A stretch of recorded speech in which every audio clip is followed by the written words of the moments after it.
মুজফ্ফরপুরে হাসপাতালে ভয়াবহ আগুন, আইসিইউতে মৃত ৩। মুজফ্ফরপুরে ভয়াবহ অগ্নিকাণ্ডে চাঞ্চল্য ছড়িয়েছে। ব্রহ্মপুত্র এলাকার প্রসাদ হাসপাতালে আইসিইউতে হঠাৎ আগুন লেগে যায়। ঘটনায় অন্তত ৩ জন রোগীর মৃত্যু হয়েছে বলে জানা গিয়েছে। এছাড়াও ১২ জন গুরুতর আহত হয়ে পড়েছেন। আগুন লাগার পর হাসপাতালে আতঙ্ক ছড়িয়ে পড়ে। দ্রুত উদ্ধার কাজ শুরু করে দমকল ও প্রশাসন। আহতদের জন্য হাসপাতালে স্থানান্তর করা হয়েছে। কী কারণে আগুন লাগলো তা খতিয়ে দেখছে প্রশাসন। ঘটনাকে কেন্দ্র করে এলাকায় শোকের ছায়া নেমে এসেছে।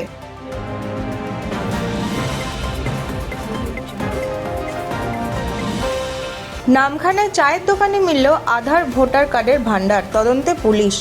দক্ষিণ ২৪ পরগনার নামখানায় চাঞ্চল্যকর ঘটনা। একটি চায়ের দোকান থেকে উদ্ধার হয়েছে বিপুল পরিমাণ গুরুত্বপূর্ণ নথি। পুলিশের হাতে এসেছে ৩৫টি আধার কার্ড, ৯টি ভোটার কার্ড, ৩৮টি এলআইসি বন্ড, ২৬টি এটিএম কার্ড এবং একাধিক ব্যাংকে পাসবুক। প্রশ্ন উঠেছে, এত গুরুত্বপূর্ণ ব্যক্তিগত নথি কিভাবে একটি চায়ের দোকানে জমা হলো? স্থানীয়দের মধ্যে ছড়িয়েছে উদ্বেগ। ঘটনার খবর পেয়ে পুলিশ তদন্ত শুরু করেছে। এই নথিগুলির মালিক কারা এবং কিভাবে সেগুলি সেখানে পৌঁছালো তা খতিয়ে দেখা হচ্ছে। ঘটনার নেপথ্যে কোনো বড় চক্র রয়েছে কিনা তাও তদন্তের আওতায় এনেছে পুলিশ।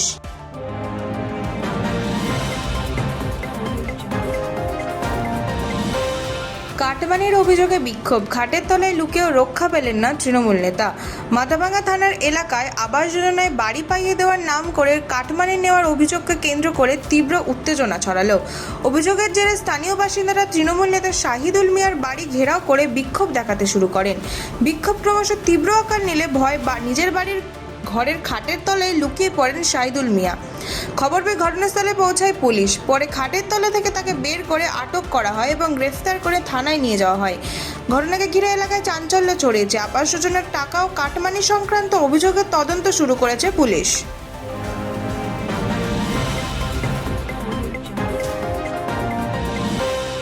সোনাপাপ্পু মামলায় ইডির নজরে কল্যাণ শুক্লা, আজ দফতরে হাজিরা। সোনাপাপ্পু মামলায় তদন্তে নতুন মোড়। গ্রেফতার ব্যবসায়ী জয় কামদারের সূত্র ধরে এবার শ্রেয়া পাণ্ডে ঘনিষ্ঠ কল্যাণ শুক্লাকে তলব করল এনফোর্সমেন্ট ডিরেক্টর। বুধবার ইডি দফতরে হাজিরা দেন কল্যাণ শুক্লা। ইডি সূত্রে খবর, কল্যাণ শুক্লার আরবানের বাসভবনে তল্লাশি চালিয়ে জয় কামদারের সাথে সম্পর্কিত একাধিক গুরুত্বপূর্ণ তথ্য সূত্র হাতে পেয়েছে তদন্তকারীরা। এছাড়া জয় কামদারের মোবাইল ফোনের চ্যাট হিস্ট্রি থেকেও কল্যাণ শুক্লাকে ঘিরে বেশ কিছু তথ্য উঠে এসেছে বলে দাবি তদন্তকারী সংস্থার। তল্লাশিতে উদ্ধার হওয়ার তথ্য নথিপত্র যাচাই করতেই তাকে জিজ্ঞাসাবাদের জন্য তলব করা হয়েছে বলে জানা গিয়েছে।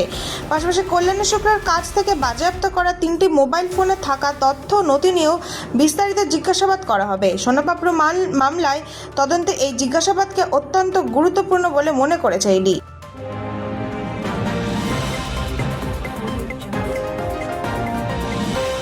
পঞ্চায়েতে দুর্নীতিমুক্ত প্রশাসনের বার্তা দিলীপ ঘোষের। শুরু হচ্ছে কেন্দ্রীয় প্রকল্পের কাজ। বিধাননগরে সাংবাদিক বৈঠকে পঞ্চায়েত ব্যবস্থা নিয়ে বড় বার্তা দিলেন দিলীপ ঘোষ। তিনি বলেন, পঞ্চায়েত ব্যবস্থাকে আরও সাবলীল, স্বচ্ছ ও দুর্নীতিমুক্ত করার লক্ষ্য নিয়েই কাজ করা হবে। পাশাপাশি জানান, গ্রামায়ণ দপ্তরের আওতায় সমস্ত কেন্দ্রীয় প্রকল্প চালু রয়েছে। দীর্ঘদিন বন্ধ থাকা ১০০ দিনের কাজও শীঘ্রই শুরু হবে বলে দাবি করেন তিনি। এছাড়াও প্রধানমন্ত্রী আবাস যোজনায় গ্রামীণ আওতায় নতুন সমীক্ষার কাজ শুরু হয়েছে বলেও জানান দিলীপ ঘোষ। তার বক্তব্যে গ্রামীণ উন্নয়ন, স্বচ্ছ প্রশাসনের উপর বিশেষ জোর দেওয়া হয়।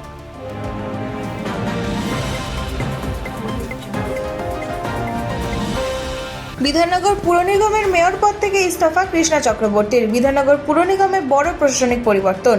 মেয়র পদ থেকে পদত্যাগ করলেন কৃষ্ণা চক্রবর্তী। ব্যক্তিগত কারণ দেখিয়ে তিনি নিজের পদ ছাড়ার সিদ্ধান্ত নিয়েছেন বলে জানা গিয়েছে।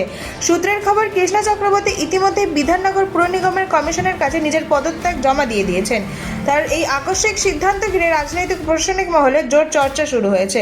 তবে পদত্যাগের পিছনে অন্য কোনো কারণ রয়েছে কিনা তা নিয়ে এখনো স্পষ্টভাবে কিছু জানা যায়নি। পুর নিগমের পরবর্তী মেয়র কে হবেন তা নিয়ে শুরু হয়েছে জল্পনা। কৃষ্ণা চক্রবর্তীর পদত্যাগে বিধাননগর পুর প্রশাসনের ভবিষ্যৎ নেতৃত্ব নিয়ে এখন সকলের নজর।